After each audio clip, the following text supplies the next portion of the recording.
नमस्कार, मैं सुधीर कुमार त्रिपाठी आपका स्वागत करता हूं।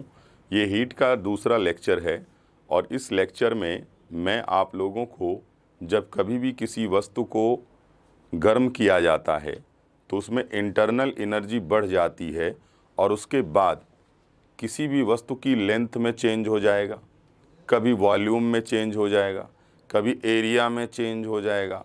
इसका मतलब क्या होता है मैं आपको बताता हूँ। जैसे अब मैं प्रसार की बात करता हूँ।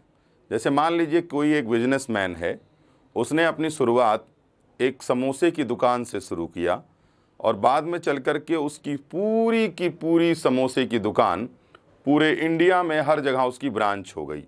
तो इसका मतलब उसने क्या किया, अपने समोसे की दुकान का एक्सपेंशन किया, यानी फैलाव किया, प्रसार किया। ठीक उसी प्रकार से किसी भी वस्तु में अगर आप टेम्परेचर देते हैं, तापमान देते हैं, तो वह वस्तु क्या हो जाती है, फैलती है। तो वो कैसे फैल सकती है? तो जैसे मान लीजिए ये एक लोहे की रॉड है, मैंने इसे गर्म किया, तो गर्म करने के बाद यह रॉड लंबाई में बढ़ेगी। मान लीजिए कोई गोलाकार वस्तु है, मान लो कोई सर्किल है। जैसे आपको मैं एग्जाम्पल के तौर पे बताता हूं। जैसे मान लीजिए ये एक सर्किल है, ये देखिए सर्किल। अगर हम इसको गर्म करेंगे तो इसका जो डायमीटर होता है ना, इसका जो रेडियस है वो बढ़ेगा, इस तरीके से पूरा का पूरा फैलेगा ये। इसका मतलब ये हुआ कि इसका प्रसार हुआ। इसके अलावा क्षेत्रफल में यदि वृद्धि होती है तो उसे हम लोग भी उष्मीय प्रसार कहते हैं, हीट एक्सपेंशन करते हैं। इसका मतलब ये हुआ बेटा कि आज मैं जो आपको पढ़ाने जा रहा हूं वह इसी प्रसार से संबंधित है कि अगर आप किसी भी वस्तु को गर्म करते हैं या हीट देते हैं तो उसके किस चीज़ में परिवर्तन आ जाता है और जीवन में कई जगह उपयोग किया जाता है। जैसे मैं आपको एक सिंपल एग्जांपल देता हूं। जैसे मान लीजिए कोई भी बॉटल है, अगर मान लीजिए कोई बॉटल है वो खुल नहीं रहा है, तो हम थोड़ा सा हल्का सा उसको गर्म कर देते हैं तो खुलने लगता है। क्यों? क्योंकि उसका हीट के द्वारा उस बोतल का एक्सपेंशन हो जाता है और बड़ी आसानी से आप उसके ढक्कन को खोल पाते हैं। तो इसका मतलब बहुत आसान है कि मैं अब आप लोगों को यहाँ ये पढ़ाऊँगा कि आखिरकार हीट एक्सपेंशन क्या होता है, हमारी लाइफ में उसका उपयोग क्या है। इसके अलावा जो हम पानी पीते हैं उसके लक्षण कुछ अजीब से होते हैं। मतलब जो हम पानी पीते हैं बेटा, उस पानी को अपने अलग अलग कैरेक्टर के आधार पर रखा गया है। जैसे हम गर्म करेंगे तो एक अन्य वस्तु किसी दूसरे प्रकार का व्यवहार करेगी, लेकिन पानी एक अलग प्रकार का व्यवहार करेगा। तो इन्हीं चीज़ों को मैं आपको एक्सप्लेन करने जा रहा हूं और अंत में मैं आप लोगों को क्रिटिकल टेम्परेचर या क्रांतिक ताप समझाएंगे। क्रिटिकल टेम्परेचर बहुत सामान्य सी बात होती है। जैसे गैस को लिक्विड में बदलना है, लेकिन उसके लिए आपको प्रेशर लेना पड़ेगा, तब जाकर के उसी को हम कहते हैं क्या, तो आप जानते। इसके अलावा मैं आपको लैटेंट हीट समझाऊंगा, गुप्त ऊष्मा भी बताऊंगा। इसके अलावा मैं आप लोगों को स्पेसिफिक हीट भी समझाऊंगा, यानी हम इसमें आपको विशिष्ट ऊष्मा भी बताने का प्रयास करेंगे। तो इस चैप्टर में बहुत कुछ है, एग्जाम के लिए इंपॉर्टेंट भी है। तो चलिए स्टार्ट करते हैं क्या। थर्मल एक्सपेंशन इंग्लिश में लिखा हुआ है, ये आपको दिख नहीं रहा होगा, लेकिन यहाँ पर लिखा हुआ है, वो थोड़ा सा फ्रंट का प्रॉब्लम होगा, कोई दिक्कत नहीं। तो याद रखिएगा, इसे हम थर्मल एक्सपेंशन के नाम से जानते हैं। तो आइए बेटा थर्मल एक्सपेंशन समझते हैं। सबसे पहले आइए इस चित्र को समझते हैं, अपने आप समझ में आ जाएगा। बेटा देखना, पहले हमारा टेम्परेचर था 70 डिग्री सेल्सियस, फिर हमारा टेम्परेचर हुआ 140 डिग्री सेल्सियस, फिर हमारा टेम्परेचर हुआ 180 डिग्री सेल्सियस। बेटा देखो, जब टेम्परेचर कम था तो इस बॉक्स का, इस डिब्बे में जो पानी है, उस पानी में क्या हुआ, कोई दिक्कत नहीं, पानी का लेवल ये है और ये बॉक्स थोड़ा सा छोटा है, देख लो। लेकिन जैसे ही 140 हुआ, इस बॉक्स का साइज बड़ा हो गया। ये देखो, इस बॉक्स का साइज ये देखो इतना बड़ा है, अब ये बॉक्स थोड़ा सा बढ़ गया, लेकिन इसके पानी का लेवल बढ़ गया। देख लो, जैसे ही टेम्परेचर हमने 180 डिग्री किया, पानी ऊपर की ओर आ गया और इस बर्तन का साइज भी काफी बड़ा हो गया। इसका मतलब तो यही होता है कि जैसे जैसे टेम्परेचर या तापमान बढ़ाते जाएंगे, वैसे वैसे उसका वॉल्यूम बढ़ता जाएगा, आयतन बढ़ता जाएगा और अंत में ऐसी कंडीशन आ जाती है कि इस बोतल का, इस जार का पानी बाहर की ओर फेंकने लगता है। तो इसका मतलब कि जब भी किसी वस्तु को गर्म किया जाता है तो डेफिनेटली उसका प्रसार होता है, एक्सपेंशन होता है, फैलाव होता है। तो अब मैं आपको ये बताने जा रहा हूं कि आखिरकार कौन सी ऐसी वस्तु है जिसमें अगर हम गर्म करें तो उसका फैलाव नहीं होता है। तो वो है बेटा क्या? पानी। वो भी 4 डिग्री सेल्सियस तक। लेकिन 4 डिग्री सेल्सियस के बाद पानी भी क्या हो जाता है? फैलना शुरू हो जाता है। ये हम आपको कंसेप्ट समझाएंगे। तो पहले तो आप एकदम गांठ बांध लीजिए अपने पास कि जब भी कभी किसी वस्तु को आप गर्म करते हैं तो वह फैलती है और इसी को हम लोग क्या बोलते हैं? हीट एक्सपेंशन के नाम से जानते हैं। हम इसे ऊष्मीय प्रसार के नाम से भी जानते हैं। तो आइए जानते हैं बेटा ऊष्मीय प्रसार क्या होता है। देखो, if temperature of object increases, dimension of object also increases, called thermal expansion.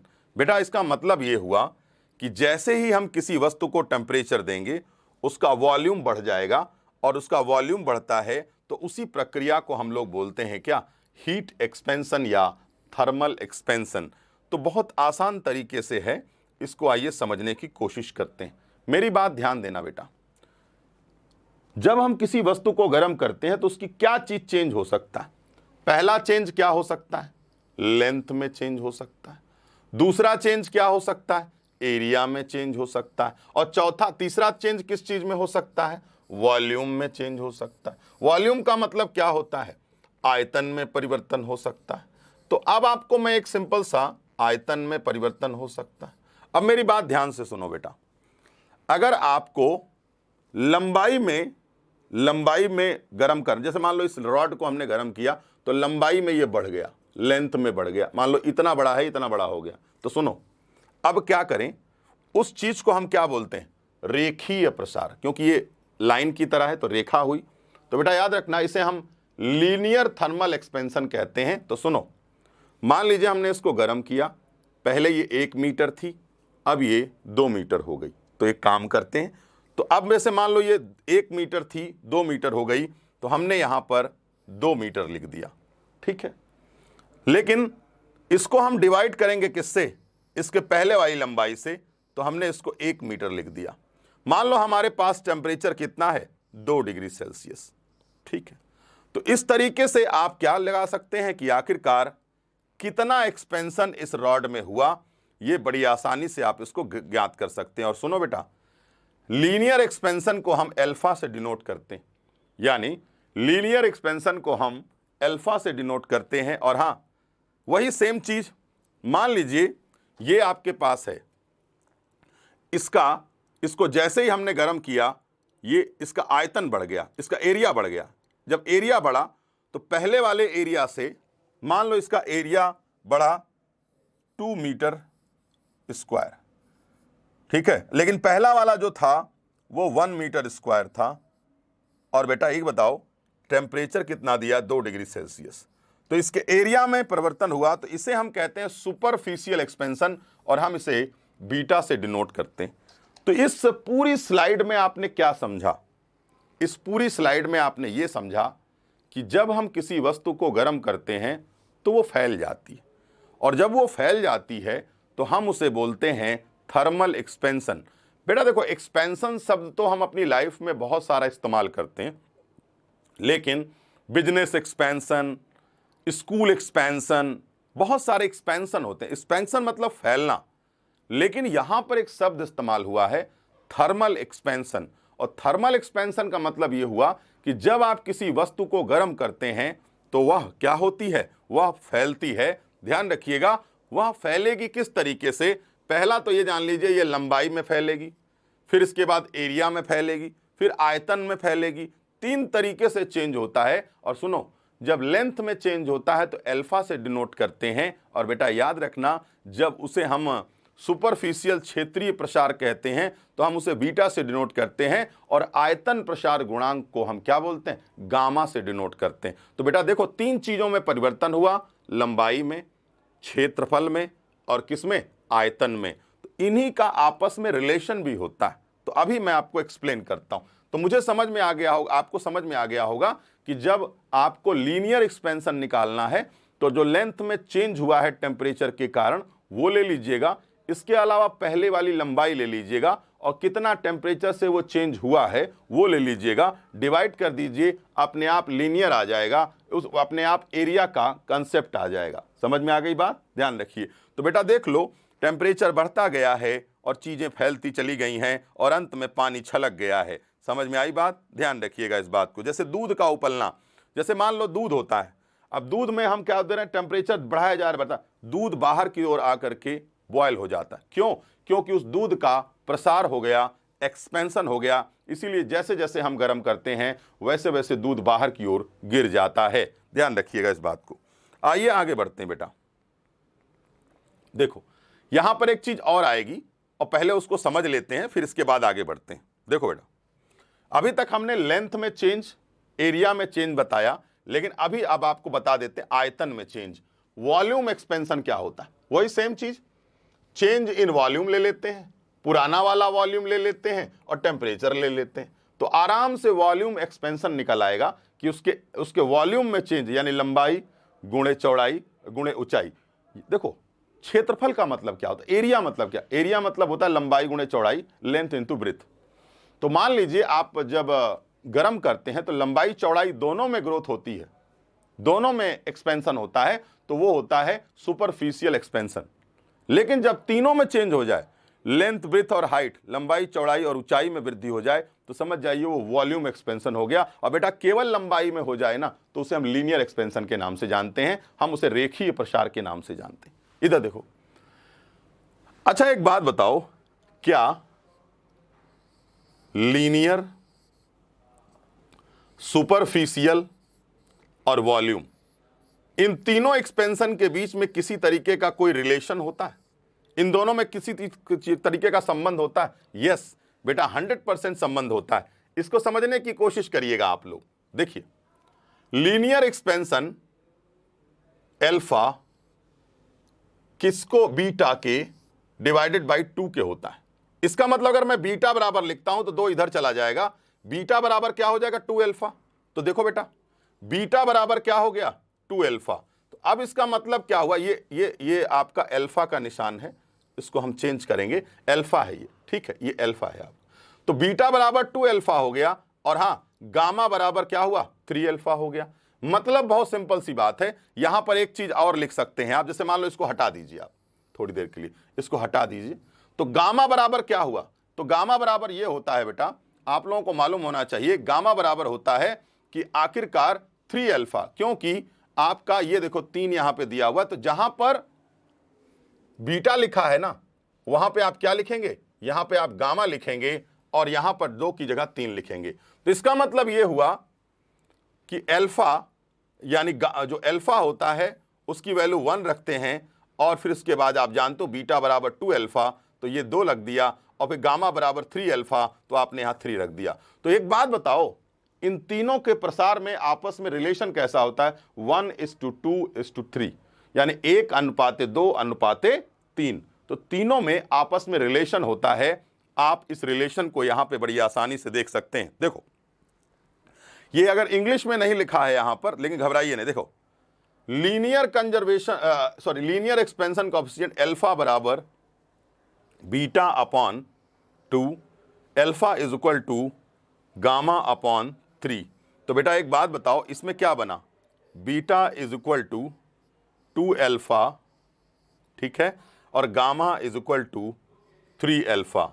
तो गामा पहले से ही 1, अल्फा पहले से ही 1 है, तो 1 हो गया, S2 2 हो गया, और S2 3 हो गया। तो इस तरीके से इन तीनों के बीच में अनुपात क्या है। एग्जाम में क्वेश्चन पूछा जाता है, ये बताओ लंबाई में अगर टेम्परेचर बढ़ाने पर लंबाई में ग्रोथ हो जाए तो उसे किससे डिनोट करते हैं, अल्फा से। अगर एरिया में चेंज हो जाए तो उसे किससे डिनोट करते हैं, बीटा से। और बेटा अगर वॉल्यूम में चेंज हो जाए तो उसे किससे डिनोट करते हैं, तो गामा से चेंज डिनोट करते हैं। इनके आपस में रिलेशन कैसे होते हैं, तो रिलेशन होते हैं अल्फा, बीटा और क्या, गामा। तो याद रखना बेटा, इस तरीके का रिलेशन होता है और ये आपके सामने है। इस रिलेशन को हमने यहां पर समझाने की भी कोशिश किया है। ठीक है, ध्यान रखना। आइए आगे बढ़ते हैं। देखो, एप्लीकेशन ऑफ थर्मल एक्सपेंशन, ये तो चलो हम अगर फिजिक्स पढ़ते हैं तब हमारे जीवन में किस तरीके से हम उसको एक्सपेंशन को समझते हैं। लेकिन बेटा अगर मान लो एक आम आदमी है, एक ऐसा आदमी जिससे कुछ नहीं पता है, तो वो क्या करता है, तो उस चीज का यानी इस एक्सपेंशन का हमारे जीवन में क्या चीज हो उपयोग है, ये मैं आपको समझाने का प्रयास करता हूं। चलिए पहला हम पढ़ते हैं फिर समझाते हैं आपको। कांच की बोतल में जब कॉर्क फंस जाती है तो उसकी गर्दन को थोड़ा सा गर्म करने पर वह प्रसार के कारण ढीली हो जाती है और कॉर्क निकल जाता है। अब मैं आपको इसको ऐसे समझाने का प्रयास करता हूं, जैसे मान लीजिए मैं आपको बताता हूं।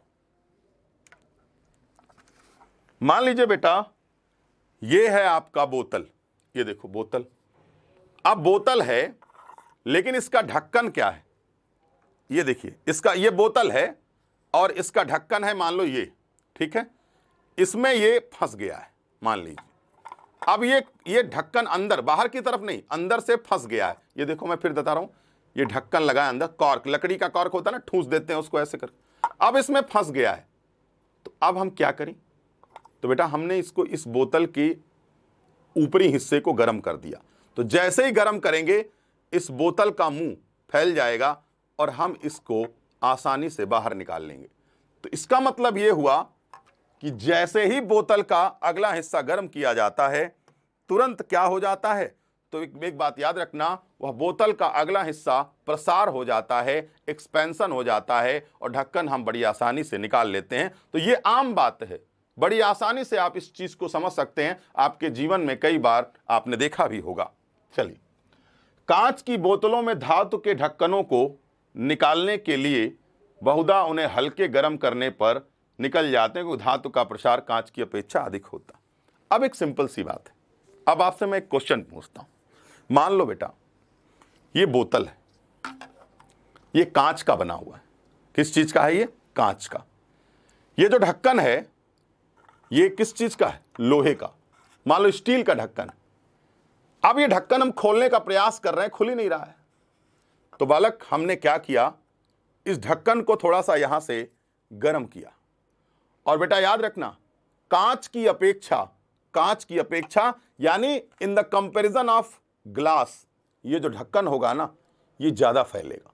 और जब ज्यादा फैलेगा तो फिर आप ढक्कन को बड़ी आसानी से खोल करके ऐसे निकाल सकते, क्योंकि कांच कम फैल रहा है और जो ढक्कन स्टील का है वो ज्यादा फैल रहा है, इसीलिए आप इसको बड़ी आसानी से खोल सकते हैं, वरना खोलने में आपको लोहे के चने चबाने पड़ेंगे। इसके अलावा और बताते हैं, गाड़ियों में लकड़ी के पहिए पर लोहे अथवा इस्पात को गर्म करके चढ़ाते हैं, जो ठंडा होने पर सुकड़ के पहिए में मजबूती से जकड़ जाता है। देखो मान लीजिए ये पहिया है, ठीक है, मान लीजिए ये आपका कोई टायर है या कोई पहिया है, तो क्या करें हम इसको। अब हम बेटा एक बात है, इसमें हम एक रबड़ चढ़ाना चाहते हैं, मान लो इस पर एक रबड़ चढ़ाना चाहते हैं, रबड़ का साइज इतना बड़ा है। अब क्या करें, इस पे तो खींच करके चढ़ाना पड़ेगा। तो हम एक काम करते हैं, हम जैसे ही उस रबड़ को गर्म करेंगे तो रबड़ फैलेगा, हम इसके ऊपर चढ़ा देंगे। और बेटा याद रखना, जब टेम्परेचर कम होता है तो चीजें सिकुड़ती हैं, तो इसके ऊपर जकड़ लेगा ऐसे। तो याद रखना, टायर हो या लकड़ी का कुछ पहिया हो, उस पर अगर कुछ चढ़ाना हो तो पहले गर्म करिए, उसके बाद वो फैल जाएगा और बाद में चल करके वो सिकुड़ जाएगा, ये ध्यान रखना। रेलगाड़ियों के पटरियों के बीच में जगह छोड़ते नहीं तो गर्मियों में प्रसारित होकर टेढ़ी हो जाएगी, ऐसे समझते हैं इसको। देखो मान लो बेटा एक रेल की पटरी है ये और दूसरी रेल की पटरी ये, इसके बीच में देखना एक गैप होता है, ये गैप है। तो आपने कभी सोचा है ये गैप क्यों है? मैं बताता हूं। गर्मी जब आती है ना तो पटरियों में लीनियर एक्सपेंशन होता है, वही अल्फा जो अभी बताया था। तो जो लंबाई में बढ़ेगा तो क्या होगा, ये दोनों पटरियां आपस में जुड़ेंगी ऐसे, और मान लो एक्सपेंशन, तो ये क्या होगा, ऐसे उठ जाएगी पटरी। यानी जैसे ही इसकी लंबाई में ग्रोथ होगी, गर्मी में आप जानते हो भयानक गर्मी पड़ती है, इसीलिए बीच में गैप बना दिया जाता है कि भैया ठीक है तुम बढ़ जाओ लेकिन हमारी जो ट्रेन की सुविधा है उसमें कोई दिक्कत नहीं आएगी। तो इसलिए क्या होता है, ये बढ़ता है। और अगर मान लीजिए गर्म करने पर अगर इसमें गैप नहीं दिया गया तो ये पटरियां क्या हो जाती, ऐसे हो जाती। और जब पटरियां ऐसे हो जाएंगी तो कोई दुर्घटना होने के चांस बन जाते हैं। इसीलिए पटरियों के बीच में गैप बना दिया जाता है ताकि टेम्परेचर बढ़ने पर अगर एक्सपेंशन भी होता है तो कोई समस्या उत्पन्न नहीं होती है। समझ में आई बात? ध्यान रखना, ये बेटा आपके एक्सपेंशन के एग्जाम्पल हैं, ये हिंदी में लिखे हुए हैं क्योंकि ये हिंदी में आप बहुत अच्छा समझ सकते हैं, बहुत आसान है। किसी भी लकड़ी का कॉर्क है, जो वुड का कॉर्क है, बोतल में फंसा हुआ है, गर्म करिए, उसको आसानी से निकालिए क्योंकि बोतल फैल जाएगी। लकड़ी की अपेक्षा बोतल कांच जो है ज़्यादा फैलता है। इसके अलावा कांच की अपेक्षा स्टील बहुत ज़्यादा अच्छा फैलता है, इसीलिए अगर स्टील का ढक्कन बंद हो तो उसको फैलाइए, वो हो जाएगा, आपका निकल जाएगा। इसके अलावा आप जानते हैं गाड़ियों के पहिए पर जब कुछ चढ़ाया जाता है तो पहले उसे फैलाया जाता है, फिर उसके बाद उसको चढ़ाया जाता है। रेलगाड़ियों की पटरियों के बीच में थोड़ी जगह छोड़ते हैं, क्यों? लीनियर एक्सपेंशन हो जाएगा, फिर बाद में चल करके दुर्घटना होने के चांस रहते हैं। तो ये सब एग्जाम्पल आपके किसके हैं? एक्सपेंशन, उसमें या प्रसार के उदाहरण माने जाते हैं। और भी हैं, देख लीजिए। जब दो भिन्न भिन्न धातुओं की पट्टियों जिनके तापीय प्रसार गुणांक अलग अलग हों को एक साथ जोड़कर गर्म किया जाता है तो असमान प्रसार के कारण पट्टियां मुड़ जाती हैं। ज्यादा तापीय प्रसार गुणांक वाली पट्टी उत्तलाकार, यानी इधर देखो कॉन्वेक्स, और एक होती है क्या? कनकेव। मैं अभी आपको समझाता हूं, अभी आपको समझ में आ जाएगा। देखो बेटा, मान लीजिए हमारे पास एक मेटल है, मान लीजिए एक मेटल है आपका आयरन, और एक मेटल है मान लो कोबाल्ट। दोनों को हमने जोड़ दिया और हमने इनको गर्म कर दिया। अब मान लो हमने गर्म किया तो दोनों का एक्सपेंशन का टेम्परेचर तो अलग होगा ना। और जैसे ही एक्सपेंशन का टेम्परेचर अलग होगा बेटा, एक पट्टी यानी जो लोहे वाली है वह उत्तल के आकार में मुड़ जाएगी ऐसे, और जो आपका एक पट्टी है वो अवतल के आकार में मुड़ जाए। इसीलिए कभी भी डिफरेंट जो एक्सपेंशन के टेम्परेचर वाली जो धातुएं होती हैं उनको आपस में कभी भी जोड़ना नहीं चाहिए, वरना फैल करके वो ऐसे सीधी हैं। तो जैसे एक धातु ये है, एक धातु ये सीधी ऐसे जुड़ी हुई हैं, लेकिन बालक क्या होगा, एक्सपेंशन के बाद ऐसे हो जाएगी या तो ऐसे हो जाएगी। सिंपल सी बात है, या तो ऊपर की ओर ऐसे कनकेव बना लेगी या तो फिर नीचे की ओर कॉन्वेक्स बना लेगी, उत्तल बना लेगी। तो इस प्रकार की सहायता, इसीलिए मेटल हमेशा क्या होना चाहिए, ध्यान रखिएगा। अब मैं आपको बताता हूं ऐसे। बेटा मान लो कोई सर्किल है, ठीक है, तो सर्किल है तो क्या होना चाहिए? तो देखो बेटा, सर्किल है तो इसमें बीच में मान लो, ऐसे समझाते हैं, मान लो ये सर्किल है, इस बीच में एक ठो होल है, ठीक है। अब इस होल को बड़ा करना है तो क्या करें? तो इस होल को बड़ा करने के लिए टेम्परेचर देंगे तो ये जो होल है ना, न्यूक्लियस, वो बढ़ जाएगा। और बेटा एक बात याद रखना, टेम्परेचर बढ़ाने पर घनत्व तो क्या होता है, घटता है, लेकिन टेम्परेचर कम हो जाए तो घनत्व तो बढ़ता है। यह आपके सामने साफ साफ लिखा हुआ है। तापीय प्रसार से यह स्पष्ट होता है, यानी थर्मल एक्सपेंशन से यह क्लियर हो जाता है कि किसी भी वस्तु को हीट देने पर उसमें आयतन बढ़ता है, घनत्व तो कम होता है। लेकिन याद रखिएगा, पानी के केस में यह थोड़ा उल्टा होता है। पानी के केस में 4 डिग्री सेल्सियस तक अभी आपको मैं समझाने जा रहा हूं। उम्मीद करता हूं ये एप्लीकेशंस आपको समझ में आए होंगे। बस सिंपल सी बात जानो भैया, पानी को छोड़ करके सभी वस्तुओं का आयतन बढ़ता है, वॉल्यूम बढ़ता है, ठीक है। चलो आगे बढ़ते। हाँ, अब जल के बारे में कुछ जानते हैं।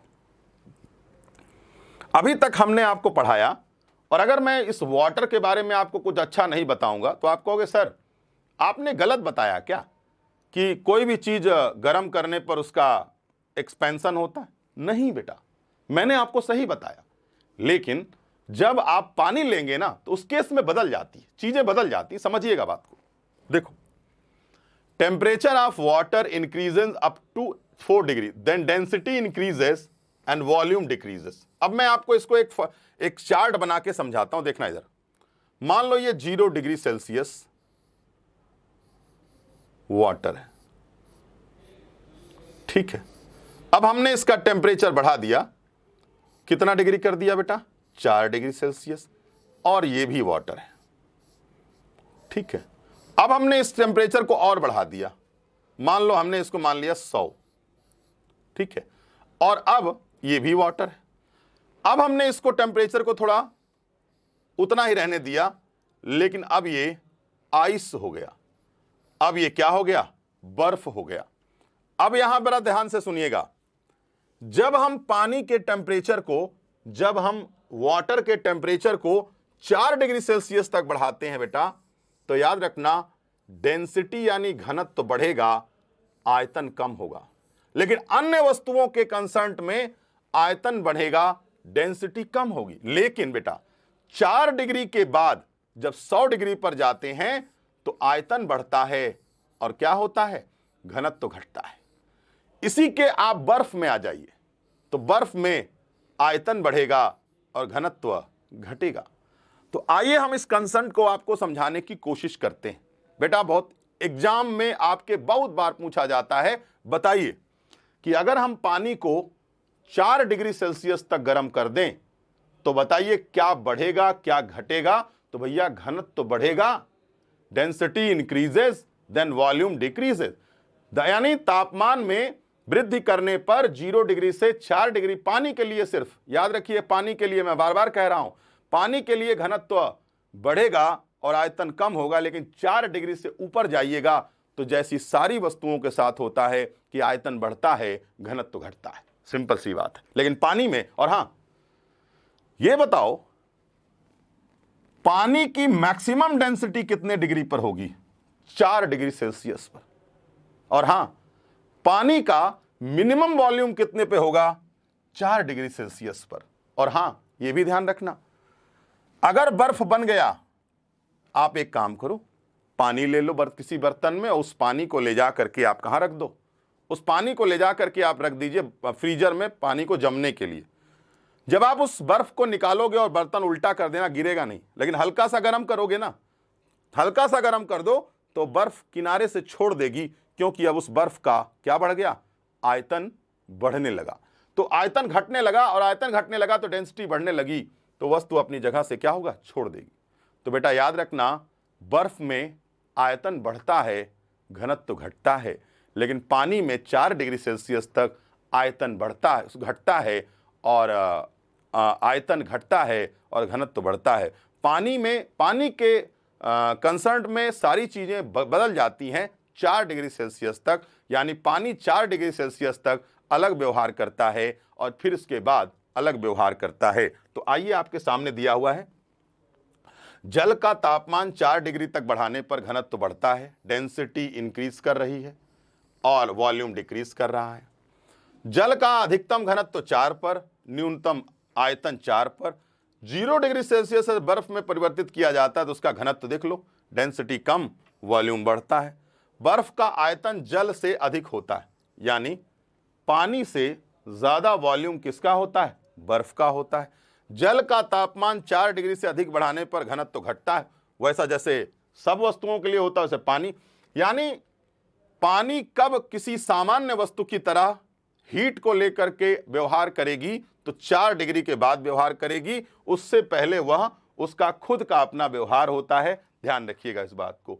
तो बेटा याद रखना, वाटर की मैक्सिमम डेंसिटी कितने होती है तो वो आपके सामने लिखी हुई है, मिनिमम डेंसिटी कितने पर होती है वो भी आपको मालूम होना चाहिए। आयतन कब बढ़ता है, वॉल्यूम कब बढ़ता है। पानी अलग व्यवहार करता है हीट के साथ 4 डिग्री सेल्सियस तक, और अन्य वस्तुएं अलग व्यवहार करती हैं। अगर अन्य वस्तुओं की डेंसिटी कम हो रही है तो 4 डिग्री सेल्सियस तक अन्य वस्तुओं की डेंसिटी क्या हो रही है, बढ़ रही है। ध्यान रखिएगा इस बात को। चलिए आगे बढ़ते हैं। देखो ये एक सिंपल सा कंसेप्ट है, चेंज इन स्टेट, मतलब आपकी अवस्था में परिवर्तन कैसे होता है। बहुत सिंपल सी बात है, देखना बेटा। मेल्टिंग मतलब समझते हो, गलन। अब सुनो, मान लो बर्फ है पानी में बदल गया तो हम उसे कहते हैं मेल्टिंग, ठीक। फ्रीजिंग क्या होता है, पानी इसका उल्टा हो जाता है, फ्रीजिंग मतलब होता है द्रव से ठोस बनना। वेपराइजेशन क्या होता है बेटा? भाप बनना। तो वेपराइजेशन ऐसा तो है नहीं बर्फ से भाप बनेगा, बर्फ पहले पानी बदलेगा, पानी से फिर भाप में बदलेगा। तो वेपराइजेशन या वाष्पीकरण क्या है? द्रव से गैस में बदलना। और हां, कंडेंसेशन क्या है? आपको मैं एग्जांपल देता हूं बादलों का। बादल किससे बनते हैं? संघनन से बनते हैं बेटा। तो याद रखना, पहले गैस होती है, पानी, समुद्र का पानी गैस होता है, गैस के फॉर्म में ऊपर जाता है और कंडेंस होकर के क्या हो जाता है? गैस से लिक्विड बन जाता है और बारिश हो जाती। आपने कपूर देखा होगा, कपूर सॉलिड होता है और कपूर जब सॉलिड होता है तो क्या करता है? गैस में डायरेक्ट बदल जाता है, लिक्विड में बदलने की जरूरत नहीं है, उसे हम ऊर्ध्वपातन कहते हैं। एग्जाम में आता है, ध्यान रखना। और डिपोजिशन क्या होता है? गैस से सॉलिड में बदलना। ये देख लो, गैस से सॉलिड में बदलना डिपोजिशन कहलाता है, या हम इसको रिवर्स सब्लिमेशन के नाम से भी जानते हैं, ध्यान रखना। तो बेटा देखो, द्रव का गैस में बदलना, गैस का द्रव में बदलना, और द्रव का गैस में बदल जाना, और सॉलिड का डायरेक्ट गैस में बदल जाना, ये आपके सामने सारे प्रोसेस लिए हुए। और इधर मेरी बात ध्यान से और सुनो, मैं आपको प्रेशर पढ़ाते समय भी बताया था कि दाब बढ़ाने पर गलनांक एवं क्वथनांक बिंदु बढ़ जाते हैं। दाब बढ़ाने पर दोलनांक एवं क्वथनांक बिंदु बढ़ जाते हैं, अशुद्धियां मिलाने पर क्वथनांक बढ़ जाता है लेकिन हिमांक कम हो जाता है। मतलब जब किसी पानी में नमक मिला दीजिए तो नमक मिलाते ही उसका बॉइलिंग पॉइंट बढ़ जाएगा लेकिन उसका मेल्टिंग पॉइंट घट जाएगा। याद होगा आपको, मैंने आपको बताया था कि बर्फ में अगर हम नमक मिला दें तो उसको पिघलने में और ज़्यादा टाइम लगता है, उसका गलनांक या मेल्टिंग पॉइंट कम हो जाता, लेकिन नमक मिलाने पर उसका क्वथनांक बढ़ जाता है और बड़ी तेजी से वह उबलने लगता है। ध्यान रखना, pressure increases, the freezing and boiling point also increases, and impurities increases, then boiling and increasing freezing point also decreases. उम्मीद करता हूं आपको यहां तक समझ में आ गया होगा। अगला चलते हैं। देखो बेटा, अब हम आपको क्रिटिकल टेम्परेचर समझाने जा रहे हैं। तो क्रिटिकल टेम्परेचर क्या होता है जान लीजिए। अगर आपसे पूछा गया क्रिटिकल टेम्परेचर क्या है तो मैं आपको यही बताने जा रहा हूं बेटा कि किसी दिए हुए दाब पर, किसी दिए हुए दाब पर कोई कांस्टेंट टेम्परेचर है, कोई कांस्टेंट टेम्परेचर है, मान लीजिए कोई भी कांस्टेंट टेम्परेचर है, आप गैस का लिक्विड में चेंज होना, यानी गैस लिक्विड में बदल रही है, तो उस टेम्परेचर को जिस पर प्रेशर लगाने पर गैस लिक्विड में बदल रही है उसे हम क्रांतिक ताप के नाम से जानते हैं। देखो इधर, एक निश्चित ताप पर यानी कांस्टेंट टेम्परेचर पर दाब की सहायता से गैस को द्रव में बदला जाता है और उस ताप को हम क्या बोलते हैं? क्रांतिक ताप कहते हैं। तो क्रिटिकल टेम्परेचर है क्या? कांस्टेंट टेम्परेचर, स्थिर ताप पर गैस का द्रव में बदलना दाब की सहायता से क्रांतिक ताप कहलाता है, क्रिटिकल टेम्परेचर कहलाता है। ध्यान रखना। अब आइए लैटेंट हीट समझते हैं बेटा। सुनो, लैटेंट हीट है क्या? बहुत सामान्य सी चीज है, बहुत आराम से समझने की कोशिश करिएगा। मान लीजिए बर्फ है, हम उसे पानी बनाना चाहते हैं, तो ऐसा तो है नहीं अपने आप बदल जाएगा। मान लीजिए पानी है, हम उसे भाप बनाना चाहते हैं, वाष्प बनाना चाहते हैं, वेपर बनाना चाहते, अपने आप तो होगा नहीं। जब आप बर्फ से पानी बनाना चाहते हैं तो भी गर्म करना पड़ेगा, और जब आप पानी से भाप बनाना चाहते हैं तो भी गर्म करना पड़ेगा। तो इसके अंदर एक इंटरनल एनर्जी काम करती है, उसी एनर्जी को हम बोलते हैं लैटेंट हीट या गुप्त ऊष्मा। मतलब समझे आप? मतलब एक सामान्य सा मतलब है, मैं आपको बताता हूं कैसे। अवस्था परिवर्तन, बर्फ से पानी, पानी से भाप। तो जब कभी भी स्टेज में परिवर्तन हो जाए, अवस्था में परिवर्तन हो जाए, तो समझ जाइएगा कि वह किस ऊष्मा के कारण परिवर्तन हुआ है, तो उसका नाम क्या है? लैटेंट हीट या ऊष्मा, जिसे हम गुप्त ऊष्मा कहते हैं। अब ये बताओ, किसी बर्फ को गलाने में कितनी ऊष्मा चाहिए और किसी पानी को वाष्प बनाने में कितनी ऊष्मा चाहिए? तो बेटा देखो, लैटेंट हीट बराबर क्या होता है? ऊष्मा और मास। यानी किसी मास मतलब क्या? बर्फ मान लीजिए उसको पानी मान लीजिए थोड़ी देर के लिए, इसको आप पानी मान लीजिए, कोई दिक्कत नहीं।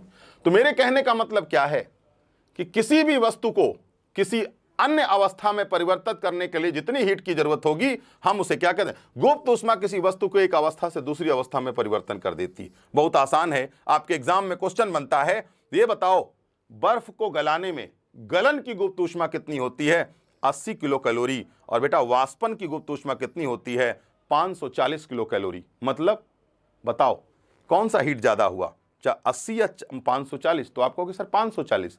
तो बेटा आप एक बात बताओ, आसानी से किस चीज से जलते हो आप, पानी से या वाष्प से या भाप से? तो आप कहोगे सर हम भाप से आसानी से जल जाते हैं, क्योंकि भाप में भयानक तरीके की एनर्जी होती है, 540 किलो कैलोरी। ठीक है, आगे बढ़ते हैं। गुप्त ऊष्मा बहुत आसान है, फार्मूला याद रखिएगा बेटा, फार्मूला नहीं याद रखेंगे तो न्यूमेरिकल्स गलत हो जाएंगे, याद रखिएगा। देखिए अब हम आपको यह पढ़ाने जा रहे हैं कि ऊष्माधारिता या इवोपरेशन। पहले आप वाष्पीकरण समझ लीजिए। देखो, liquid converted into gas stage process is known as vaporization. यहां देखो चित्रों के माध्यम से समझाया।